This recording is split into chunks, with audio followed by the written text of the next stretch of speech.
As a nation, the British have a love affair with Spain. 12 million people a year come to worship its sun-kissed shores. In this series, I want to find out what fascinates us about this country, and if there is more to Spain than meets the eye. I'm amazed. I had absolutely no idea that this was here. This will be a journey of discovery for me. I did not expect this. Wow. As I crisscross the country, longing to know more about it. Seeing its world-famous landmarks up close. Awesome. Awesome. This is one of the places that everyone should see before they die.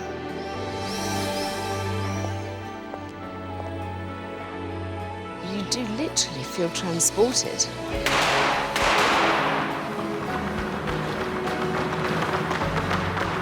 As I experience this incredibly vibrant culture. It's pretty mad, isn't it? I think it's just one of those moments I'm never going to forget the whole of my life. Cheers! There's nothing like this anywhere in the world.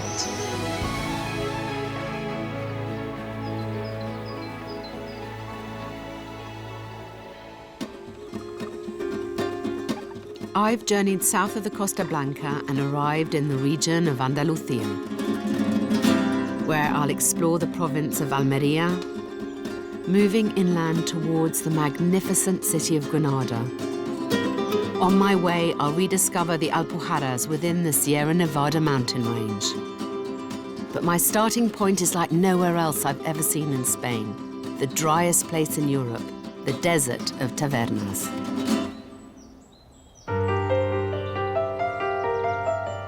I've visited Andalusia a few times, and to me, it's one of Spain's most authentic regions.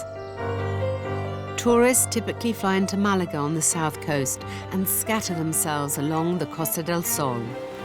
But away from the more developed resorts, it's an area of wild and contrasting beauty. To the east of Malaga, the province of Almeria is characterized by mile upon mile of agricultural land, and the protected coastline of the Cabo de Gata Natural Park, with unspoilt beaches strung between its coves. 30 minutes north of the city of Almeria, the landscape turns wildly different again.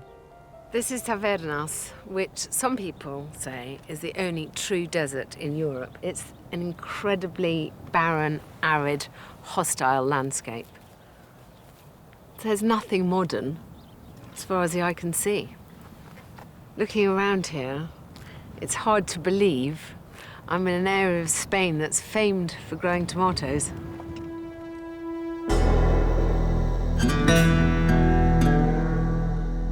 Within this 100 square miles of eerie wilderness, over 400 films have been shot.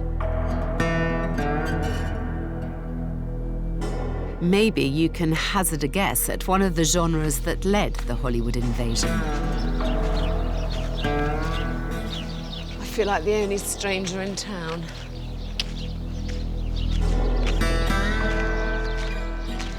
I've never once seen a saloon that I didn't want to have a drink in.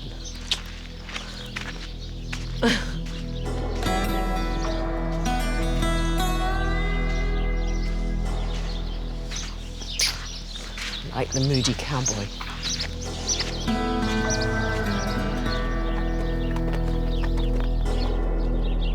This is Fort Bravo, a film set built in the 1970s to replicate a town for spaghetti westerns. To this day, it's still used by the industry, but now tourists can come and get their slice of the action too.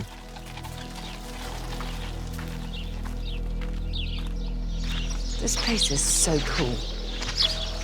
It's amazing.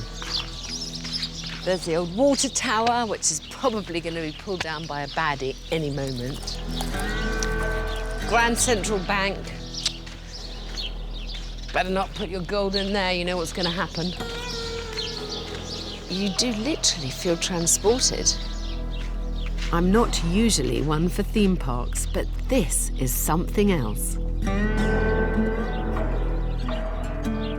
But it reminds you of every Western movie that you've ever seen, and I love a Western. Ugh. I mean, those cowboys are so sexy, let's face it. What's not to like?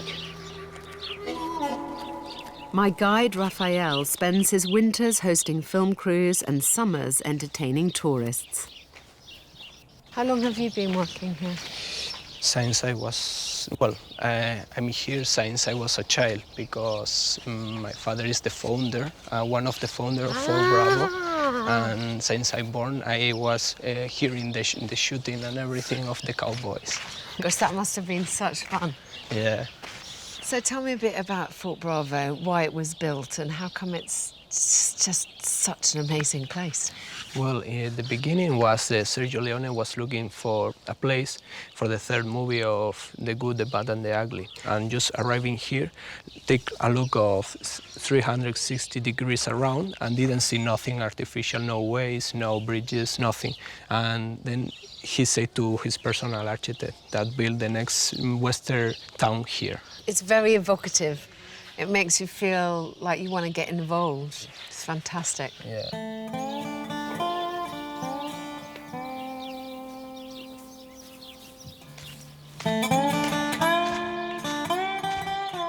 This is just so much less cheesy than I was expecting and so much more evocative. It's just, what a great place to hang out.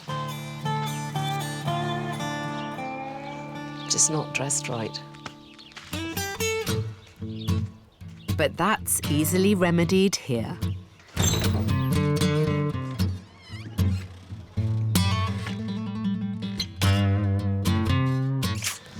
think I'm going to look great. I love these boots. Look at them. They look hard-ridden. I believe the Sandman is enjoying this. What do you think? Great. The more boob, the better. That's what I always say. Very nice. Fantastic. Yeah, De nada. I think I should dress like this all the time. I'm getting into character. I've been given a role in this morning's performance to the tourists.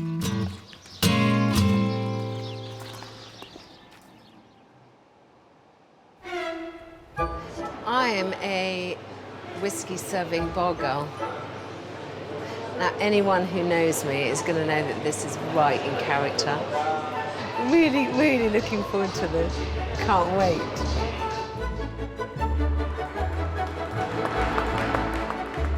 I've no idea what's going to happen, and I certainly wasn't expecting the can-can. I'll just keep smiling. Muy segura. Sigue estando segura. I'm no expert, but I'd say this cowboy ain't happy. Steady on.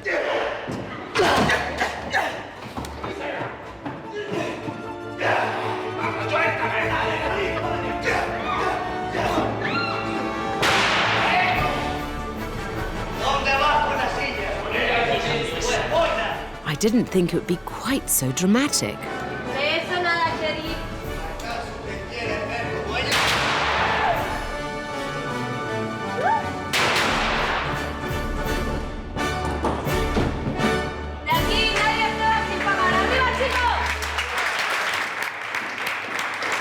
That was really something. I think that's over. I think I'm ready for a tequila. How much fun was that? I have had such a good morning. Living the dream, baby. That's going to take some beating. But next, I'm going in search of the Spain I'm much more familiar with.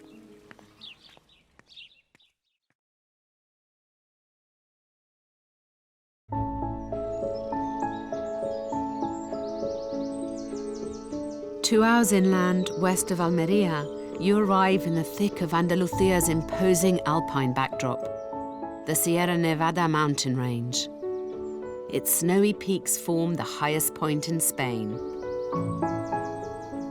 Its lower reaches, the Alpujarras, first enticed me here 15 years ago. 70 glorious kilometers that are a joy to explore. I love the Alpujarras because they're fantastic for walking, and they are full of little tiny villages that are so far off the usual tourist trail that you still feel like you're getting some of the authentic Spain. I've been here a few times and I'd like to come a few more. Unlike the dry conditions I've just experienced, here the snow-capped peaks keep the area verdant with trickling streams.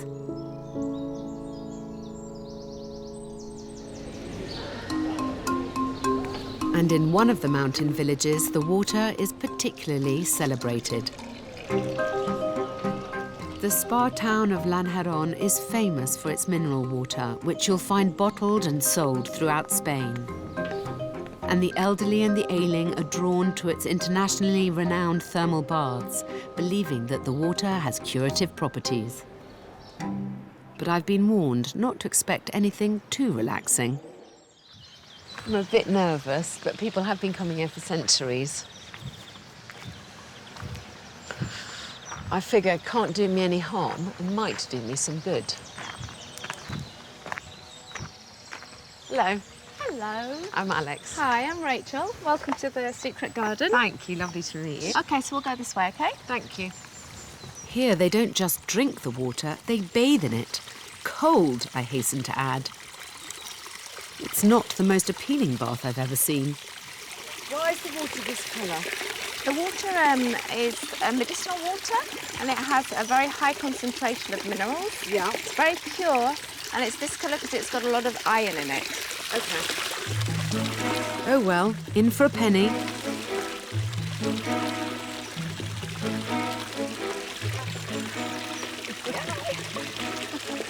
Is the temperature okay? It's Perfect. It's perfect. Okay, so if you'd like to just relax. Okay, and I'll come back in 15 minutes, Thanks, okay? Rachel. All right, then. See you later.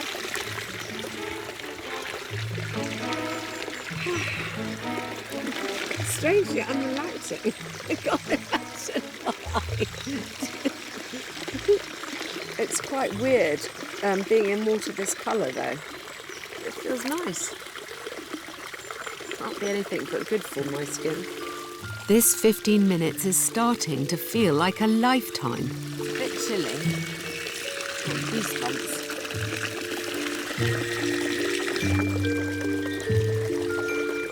Rachel isn't done with me yet. Next, a freezing shower.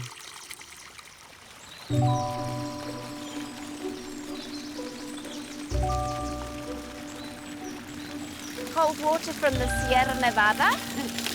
That is lovely. Yeah, to help your circulation. That's really nice. Tonifying. Yeah. That's good. Well done. Lovely. It's got a very strong smell. Yeah, no, it's the minerals in the water. Slightly goose-pimply, but overall, fantastic. If only we stopped there. What's happening now? Okay, Alex, now we're going to have a combination of rainfall, Yeah. the monsoon, and then a high-pressured water jet. Great.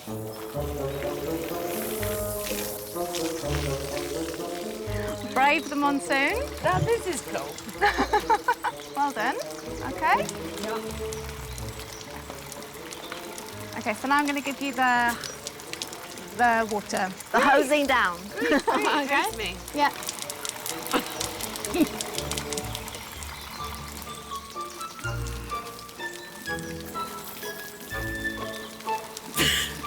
Get on with it. God's sake, I'm freezing to death.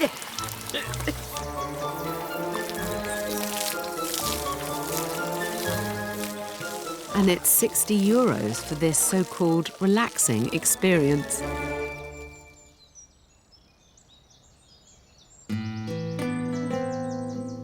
Thankfully, this isn't the only speciality that people come to this part of the world for. This town, Lanjarón, is not only famous for its water, it's also famous for its ham. So if you're into that kind of thing, this is the place to come. I love jamón. It is one of life's pleasures and one that is not to be denied. Jamones Gustavo Rubio is an authentic tapas bar. But it's the shop with an array of hams dangling from the ceiling that I'm interested in. A place which has been selling some of Spain's finest hams since 1945. Gustavo? Hola. Hola, yo soy Alex Hola, Polizzi. ¿qué tal? Muy bien, Encantado gracias, de conocerte. encantada. Gracias. Gracias, gracias. What makes the hams here so special? Para sacar un buen jamón, lo primero que tenemos que hacer es tener un buen producto en carne. Sí. El jamón que ponemos en sal tiene que ser un jamón que sea de hembra. How he ends up with such a fantastic product is he works with a very good primary product. He also says the microclimate here is essential to the finished product because in the first month when it's salted, it's very cold and dry, and towards the end of the curing process, it's very warm and dry. Ibérico. Ibérico, este jamón tiene 5 años de curación. 5 años. Sí, sí. Those 5 years weren't wasted. They say to get the most flavour from the ham, it's best enjoyed with a glass of red wine. Who am I to argue? Delicious. Este vino tinto Alpujarra. Salud. Igual, jamón y vino, con jamón y vino se anda el camino. So, the saying apparently is, with a lot of ham and wine, you can go a long time. That's enough of an endorsement for me. Yo tomo mucho jamón y mucho vino. ¿Y Perfecto. sabe la edad que tengo? 20 años. 20 no, tengo 70. Oh my God! Pero tomo mucho jamón y mucho vino. Well, Claro. that cheers me up. Normally, when you ask someone how they look so great so long, they say, well, I haven't smoked that much, I haven't drunk that much, and I lead a vegan life. No, instead, he's drunk a lot of wine and eaten a lot of ham, and he's 70 years old. I'm telling you, this stuff is good for you.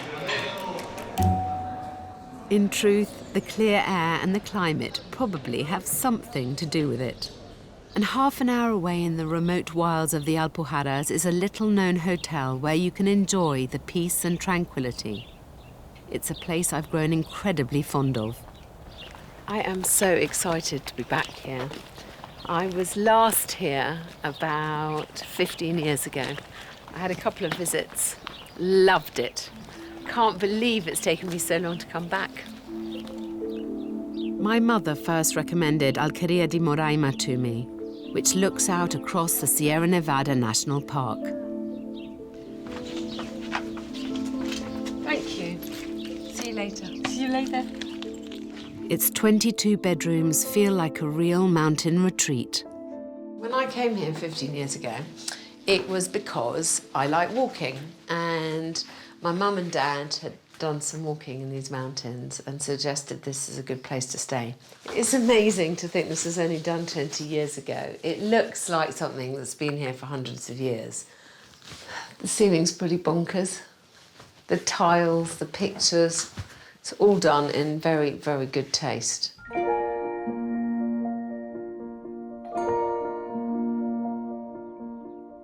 The food is pretty good too. Chef Hugo has agreed to let me have a go at making a local speciality. I'm being shown how to make a cold almond soup. Apparently, I've got to try and extract the almonds whole. Using this rather archaic kitchen utensil. I have a feeling I'm being taken for a ride. Okay, ¿cuánto? 200 gramos. Okay, we'll be here a while. I've got to do 200 grams of this. Okay. Is this a wind-up? I mean, do you seriously do this every time you make almond soup, one by one? It seems very old-fashioned. Uno a uno. Uno a uno? Sí. These almonds are produced here. Nice surroundings to be cracking nuts in. Que me parta ya para todo el verano. Yeah, no. No. No. La vita è troppo corta. La vida es muy corta, es muy larga y dura. He's offered me a job for the summer, breaking almonds for a living. Life's too bloody short, is what I replied. OK, next. Vai.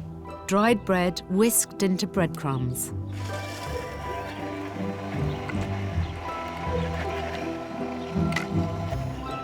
And then the almonds, which I've now learnt are about to be ground. I mean, honestly. Un diente de ajo.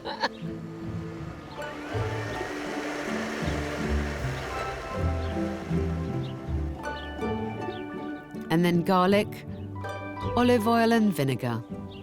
All these measurements are to be made with 1 litre of water. Y una OK. pizca de sal ya a tu gusto. And a little pinch of salt. It smells very garlicky to only have 1 clove of garlic in it. To chill the soup, ice is added, followed by the final flourish, apple. Apple and flowers to finish it off. Está soso, pero... Bueno. Sí, ¿no? Que parezca increíble, ¿verdad? It's really, it's got kind of texture to it, but it's not unpleasant. It's not milky. It's really good. Next, I'll be doing plenty of walking as I arrive in Granada, site of one of my favourite places in the world.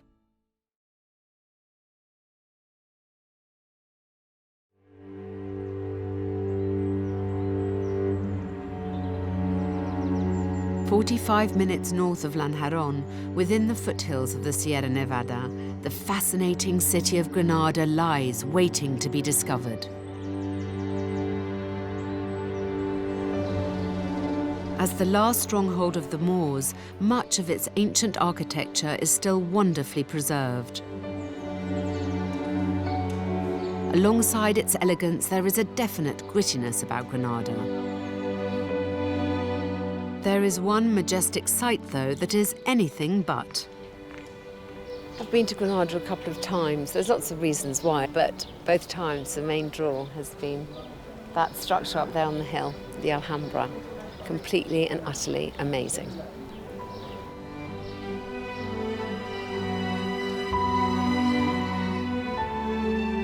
It's absolutely worth braving the crowds for a visit to this Moorish palace perched high above the city. But today, I'm up at dawn and I'm really excited. I've been given access to the Alhambra early in the morning before anyone else is in here. Only the cleaners are still here. And just to see it without the crowds, this is luxury beyond compare. It is so quiet and so peaceful, so serene.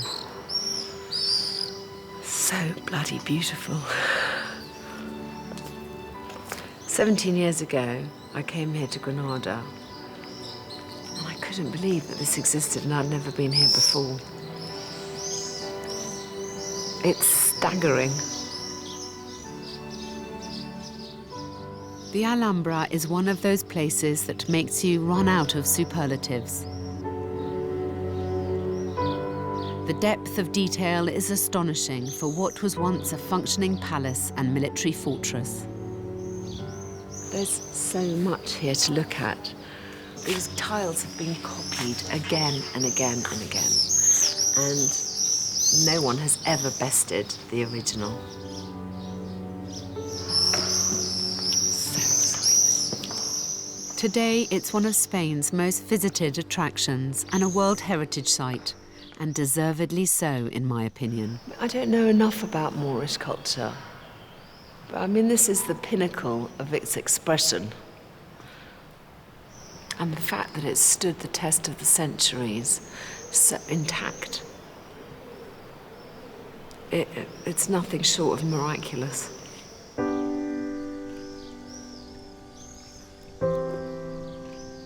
My mother always says, anywhere that we go, you must look up and you must look down. Nowhere is that more true than here. All you can hear is the birds, and then there's this wonderful perfume from these jasmine hedges. It's almost overwhelming. There's nothing like this anywhere. in the world. I mean, the word unique is so overused. But here, the Alhambra really is unique in the true sense of the word.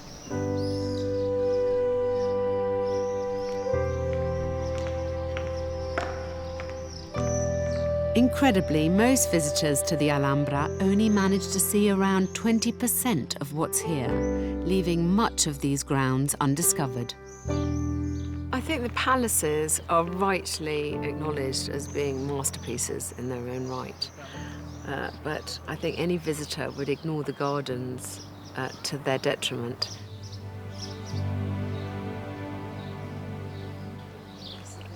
Ignacio is one of nearly 40 gardeners that maintain the grounds of the Alhambra. And today he's taking me to parts rarely discovered by visitors. We're going through a bit that's closed to members of the general public. Yes! Yes. Always makes me very, very excited. Look at this. Very impressive. Oh my gosh. It's wonderful. Yep. These trees, I think they were introduced by the Romans. Yeah. Okay. How old is this tree? It could be 500 years, yeah.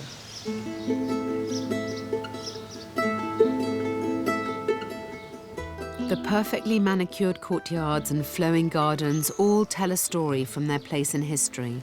But what's really astonishing is the abundant use of water cascading from features.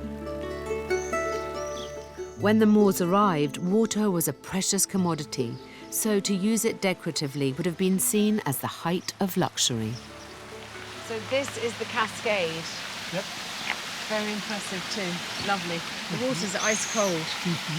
So fresh. It comes directly from the river. Which is where? Up in the Sierra? Exactly. And the Arabs took, Mohammed I took the water 7 kilometers away. And from there, just distribute the water. But they were ingenious engineers. Yeah. I mean, Of course, they were after the Romans. Just think about it. yeah. They know everything about aqueductos, molinos. They built upon what they already knew from the Romans and improved on it. Well, it's true. Romans were We very were good the engineers. We were the first, and we were obviously pretty much the best. But all right, I'll let the Moors have this at least.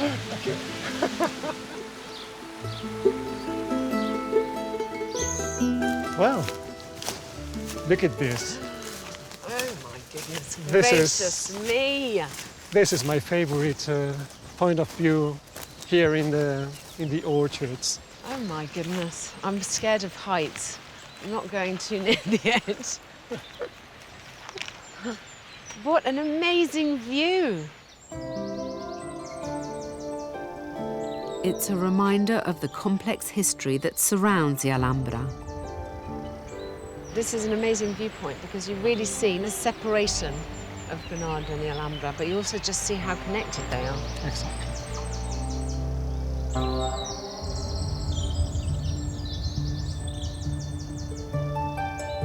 The Alhambra affords a magnificent view of the Albaicin, the oldest part of Granada.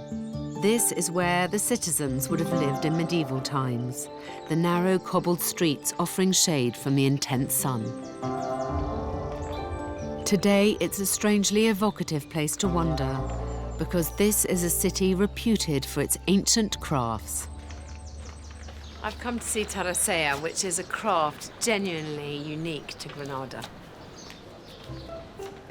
Taracea is one of the oldest traditions being preserved here.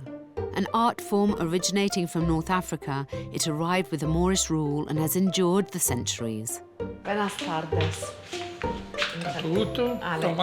Alex, grazie, piacere. Toma is one of the last Taracea craftsmen, and his workshop is full of incredible pieces. The striking patterns are created using a complex and intricate process of inlaying exotic wood with bones, precious stones, or metal. Wow. And the stone is el tibia del toro. It's a tibia of a bull.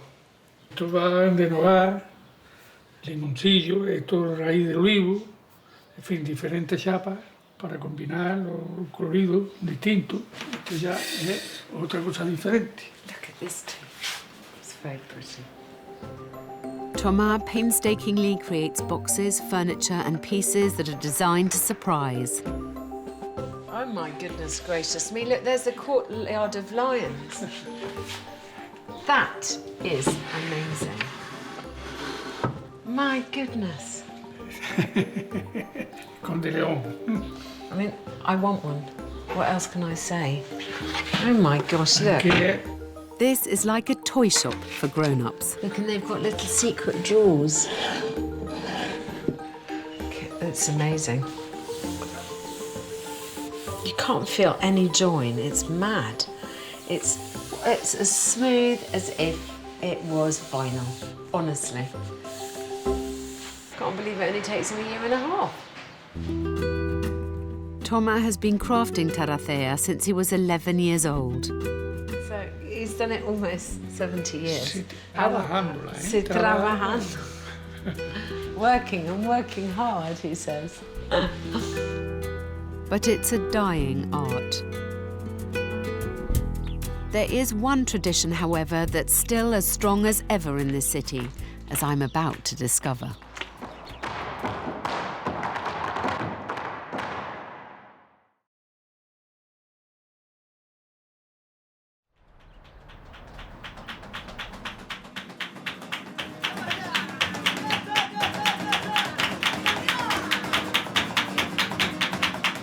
You haven't truly burrowed to the heart of Granada's culture until you've encountered that most famous and passionate art of expression, flamenco. This intense performance captivates audiences all around the world, but has been danced here in its true home for centuries. While the flamenco dancer engages with the audience, the guitar player plays with passion.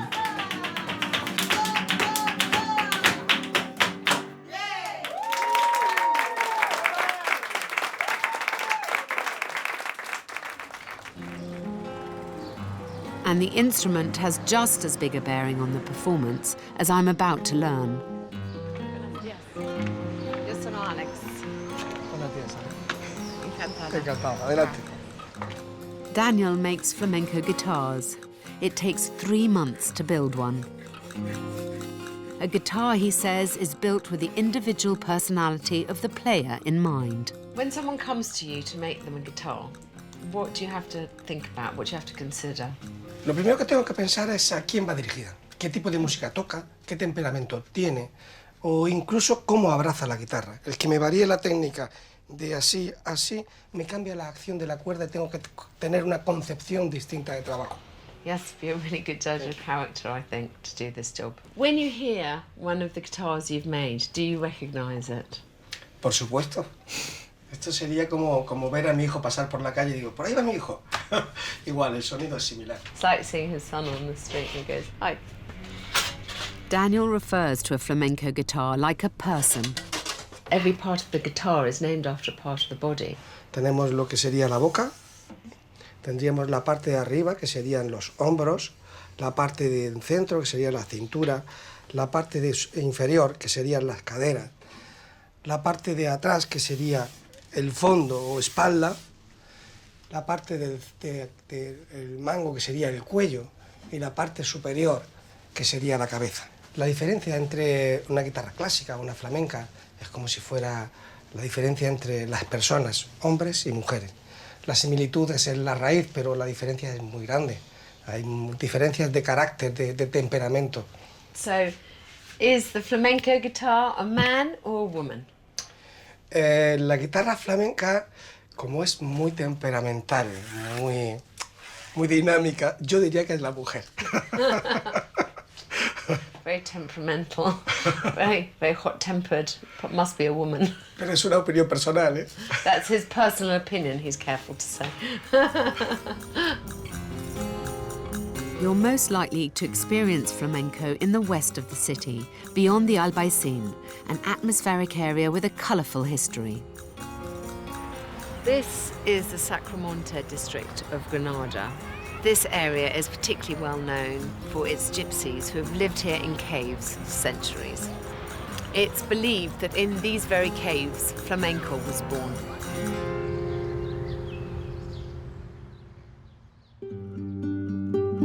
Spanish Romany gypsies have populated the Sacromonte since the 1800s. Their homes, these caves built into the ravine, were said to have been constructed by Muslims over 500 years ago. It's got a very different feeling and character. This area definitely feels on the fringes of the city, just like the Roma have been on the fringes of society for centuries. Living conditions in these caves weren't easy for the gypsies. Then, in 1963, came disastrous floods, wiping out the homes of thousands of families, forcing them to leave the Sacromonte. It marked the beginning of the end for a tight-knit, thriving community. But over the years, gradually many have started to return, reclaiming their homes. Now, the caves aren't lived in, but many have been transformed into venues that celebrate the eternally popular flamenco. Buenas tardes. Hola, buenas.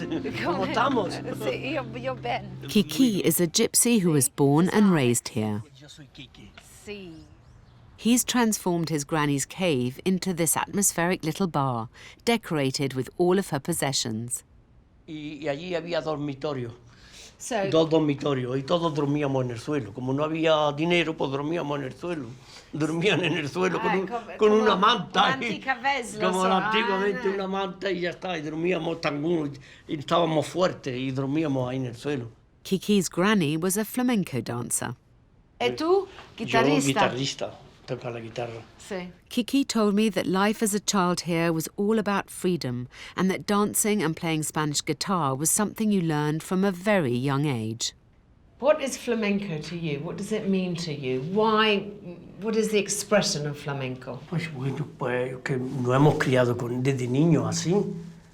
Desde niños, desde que nacimos, pues hemos sentido la guitarra, hemos sentido el baile, nuestra mamá ha bailado, el papá toca la guitarra, toda la familia, y lo lleva en la sangre, y entonces pues bailar. Let me tell you, this life has done Kiki no harm. This man is 90 years old. And I had to say to him that it can only be because he's not married. I mean, look at me, I'm 20 and I look 44. And he says he stays cheerful and he has great spirit and wonderful skin, all of which is true. He's just a miracle. What a lovely person to meet. Adorning the walls of Kiki's cave are photographs of famous dancers. One of them a true legend. A man who's agreed to give me a lesson. Manuele Santiago, known simply as Manolete, is widely regarded as the king of flamenco, not just here in Spain, but around the world. This is a man who's at the pinnacle of the art form, and it's very rare for me to say this, but I'm actually kind of slightly dry-mouthed from nerves. I've never done anything like this before. He's so well known. I bought some new dancing shoes. Obviously, you know, I don't want to look like a complete tit in front of this man.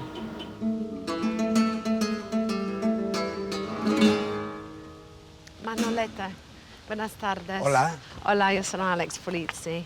Encantada. Encantado. Thank you. This man is 70 years old and he was born here in the Sacromonte district into one of the biggest gypsy flamenco dynasties, the Maya. After moving to Madrid, he found fame touring the world with other dancing greats. Now people come to him to learn as he teaches from his incredible studio.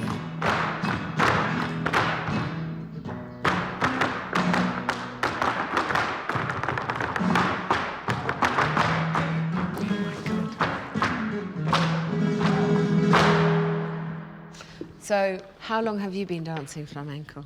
Sí, yeah. 6 years old. Welcome in the group. Is there still the same passion now? in culturally, is there still the same passion to learn flamenco? Sí, hay la misma cultura y viene mucha gente fuerte, artistas de cine como Tony Quinn, Frank Sinatra, Sí. Sofía Loren, viene mucha gente. Obama estaba aquí. Obama. Sí, sí. También la mujer de Obama. Obama and his wife came Estaba here en las to cuevas, watch some flamenco. En las cuevas, viendo las cuevas flamencas. Sí. Mucha gente muy grande, Sí. muy grande. Hay mucha gente que le gusta más el flamenco. Sí.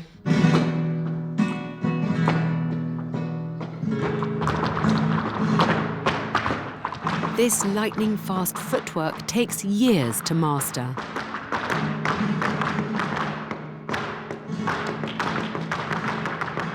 The guitar drives the rhythm, but hand clapping is also used, or tapping, as Manolete is doing.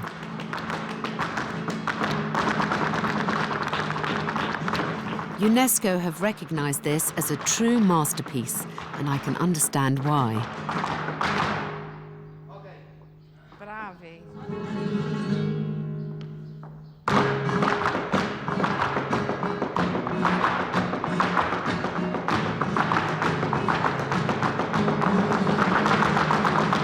It's mesmerizing, and also slightly terrifying that I've been asked to dance with Manolete.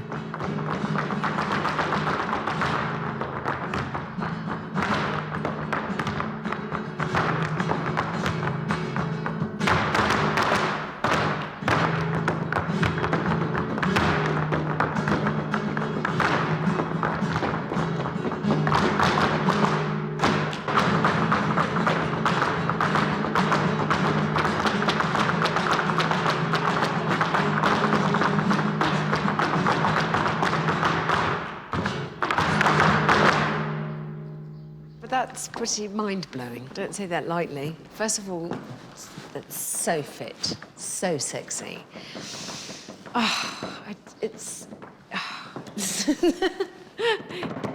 Do you know what? I don't think I can go through with this.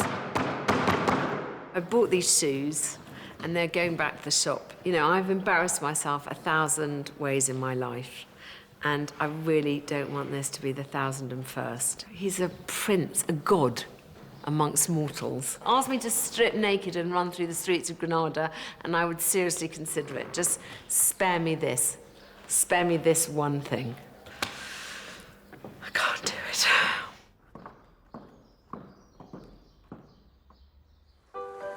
Next time, I'll be exploring the southwest of Andalusia. Surely they'd have done it barefoot. Makes a pretty good show. From the surprising traditions of Jerez to Spain's most romantic city, Seville. I love a compliment.